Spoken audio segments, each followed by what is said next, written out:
India Pakistan మధ్య జరుగుతున్నటువంటి యుద్ధ నేపథ్యంలో కూడా నెలకొన్న ఉద్రిక్త పరిస్థితుల్లో ఏదైతే బీసీసీఐ నిర్వహిస్తున్నటువంటి ఐపీఎల్ మ్యాచ్ల్ని అర్ధాంతరంగా బ్రేక్ వేసింది.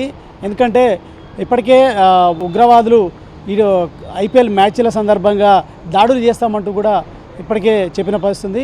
ఈ నేపథ్యంలో కూడా ఈ నెల 8న ఢిల్లీ పంజాబ్ మ్యాచ్ ధర్మశాలలో జరుగుతున్న నేపథ్యంలో కూడా దాడులు చేస్తామంటూ కూడా హెచ్చరికలు జారీ చేశారు. ఈ క్రమంలో కూడా ఆ మ్యాచ్ని అర్ధాంతరంగా ఆపేసి త్వరలో తేదీలను ప్రకటిస్తామంటూ కూడా చెప్పిన పరిస్థితి.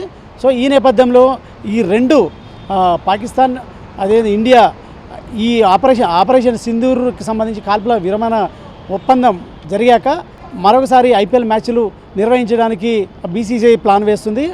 షెడ్యూల్ను కూడా ఖరారు చేసింది. అయితే ఈ నెల 17 నుండి ఈ ఐపీఎల్ మళ్ళీ తిరిగి ప్రారంభమవుతుందని చెప్పొచ్చు.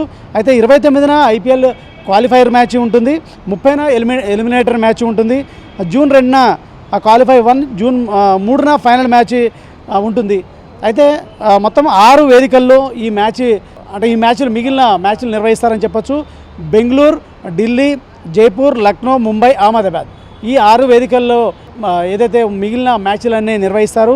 అదేవిధంగా హైదరాబాద్లో జరగాల్సిన లీగ్ మ్యాచ్ని మాత్రం ఢిల్లీకి తరలించారు.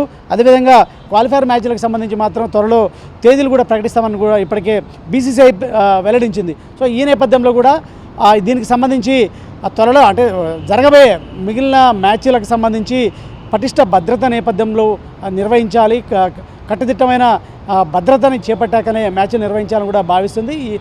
ఈ పరిస్థితుల్లో ఒక హైదరాబాద్లో జరగాల్సిన మ్యాచ్లు మాత్రమే ఢిల్లీకి వేదికగా మార్చి మిగతా అన్ని యథావిధిగా ఇటు 6 వేదికల్లో కూడా మ్యాచ్లు నిర్వహించాలని కూడా బీసీఐ ప్లాన్ చేస్తుంది.